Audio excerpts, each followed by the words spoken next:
Flashback வேணும் ஏன் தான் விஜயா வெறுக்கிறாங்க இப்படி அப்படின்லாம் வந்து நம்ம பல கேள்விகள் கேட்டுக்கிட்டு இருந்தாலும் கூட அந்த ஃப்ளாஷ்பேக் போர்ஷன் கொஞ்சம் கூட சாட்டிஸ்ஃபை பண்ணுற மாதிரி எனக்கு பர்சனலாக இல்லைங்கிறது தான் உண்மை.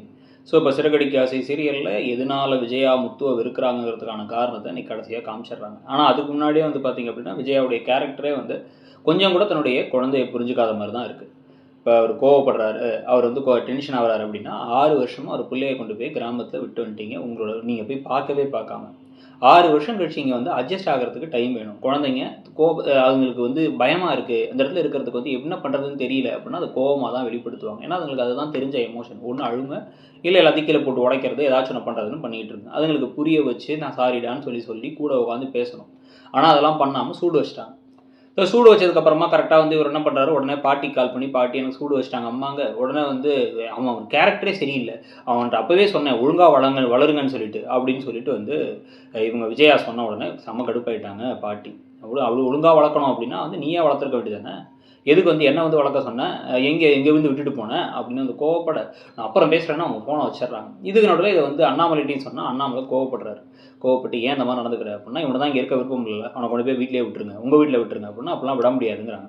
இதுக்கப்புறம் பார்வதி வீட்டுக்கு வராங்க. பார்வதி வீட்டுக்கு வரும்பொழுதும் வந்து எனக்கு வந்து மனோஜ் நல்லா படிக்கிறான், ஆனால் இவன் மேலே நம்பிக்கையே இல்லை, சரியா ரவுடி பயலாக இருக்கான், அந்த ஊருக்கு போய் கெட்ட பழக்கம்லாம் கற்றுட்டு வந்துட்டான், இவனெல்லாம் வந்து என் பிள்ளைன்னு நினைக்கிறதே இல்லை, நான் அவனை ஒதுக்கி வச்சிடறேன், அவனை நான் கண்டுக்கிறதே இல்லைங்கிறாங்க. ஸோ 12 வயசு குழந்தையவே 6 வயசு குழந்தையே கொண்டு போய் அம்போன்னு விட்டு வந்தாங்க, பார்க்கவே இல்லை. அப்புறம் 6 வருஷமாக 12 வயசு குழந்தைய கொஞ்சம் கூட கேர் எடுத்து பார்த்துக்கலன்னா அப்போவே வந்து கேரக்டரில் யாருக்கு பிரச்சனை இருக்குன்னா அது விஜயாவுக்கு தான் பிரச்சனை இருக்குது. அதுக்கப்புறம் யாரோ கெஸ்ட்டெல்லாம் வீட்டுக்கு வந்தவங்க உனக்கு யார் பிடிக்கும் அம்மாவா அப்பாவான்னு சொல்லிட்டு கேட்கும் பொழுது மனோஜ் வந்து அம்மான்னு சொல்லிடுறாரு. ஆனால் இவர் என்ன பண்ணுறாரு அப்படின்னா வந்து பாட்டின்னு சொன்னதுனால எதுக்கு பாட்டின்னு, அப்போ என்ன அவனுக்கு பிடிக்காதா அப்படின்னா வந்து நான் பாட்டின்னு தான் சொல்லுவேன், பொய் சொல்ல மாட்டேன் அப்படின்னா அது டென்ஷன் ஆகுறாங்க. இதுலேயும் சண்டை. உடனே வந்து உனக்கு அவ்வளோதான் பிடிக்கும், நாங்கள் ரூம்குள்ளே போகிறோன்னு ரூம்குள்ளே போயிடுறாங்க. உடனே ஒரு மூஞ்சி தூக்கிட்டே உட்காந்துருக்காரு. இதுக்கு நடுவில் என்ன ஆகுதுன்னா இன்னொருத்தவங்க கூப்பிட்டு விஜயாட்ட உங்கள் பையன் சரியில்லை, என்னோட பையனோட வீடியோ கேமை தூக்கிட்டு போயிட்டாங்கிறாங்க. ஆக்சுவலாக தூக்கிட்டு போனது மனோஜ், ஆனால் அதை கையில் வச்சிருக்காரு யாருன்னா முத்து. ஏன்னா கடைஞ்சின்னு எடுத்து விளையாட உடனே திருட்டு பையன் இவரை போட்டு அடிக்கிறாங்க. இவரோடனே பொய் சொன்னியாடான்னு மனோஜை போட்டு அடிக்கிறாரு. இதுக்கு நடுவில் மனோஜ் வந்து லாஸ்ட் ரேங்க் செகண்ட் ரேங்க் எடுத்திருக்காரு, முத்து வந்து பார்த்தீங்கன்னா ஃபெயில் ஆகிட்டார். அதை பற்றி பேசிகிட்டு இருக்கும்போது அவங்களுக்குள்ள ஸ்கூல்லேயே கை கலப்பாகி பிரின்ஸிபல் தான் திட்டி பிரிச்சு விட்ருக்காரு. மனோஜை வந்து கம்ப்ளீட்டாக ஒரு சைக்கோவாக தான் காமிக்கிறாங்க இந்த கதையில்.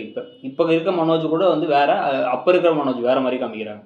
அதுலேயுமே ஒரு கண்டினியூட்டி இல்லை. அதுலேயுமே வந்து அவர் கன்னிங்காக சில விஷயங்கள் பண்ணுவார், பொய் சொல்லுவார், தன்னை காப்பாற்றிக்கிறதா விஷயம் பண்ணுவார். ஆனால் இவராக இறங்கி வன்முறையில் இறங்க மாட்டார் மனோஜ். ஏன்னா மனோஜுக்கு அது பயம். அப்படின்னு தான் இப்போ ப்ரெசென்ட்டாக இருக்கார்.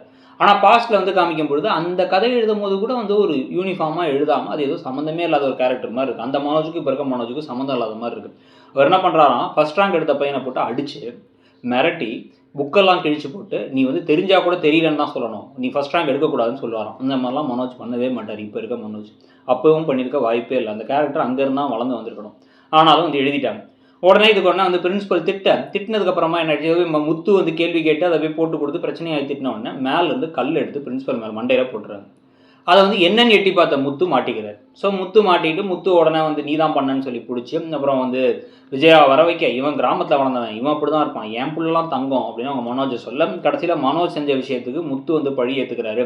அதனால தான் வந்து அவர் சிறுவர் சீர்திருத்த பள்ளியில் போடுறாங்க. ஏன்னா அந்த ஹெச்எம்க்கு ஏதோ ரொம்ப மோசமான நிலைமை ஆகிப்போச்சு அப்படிங்கிற மாதிரி கதையை கொண்டு போகிறாங்க. ஆட இதுதானாங்கிற மாதிரி இருக்குது. நாளையோட அது முடிஞ்சிடும் போல்.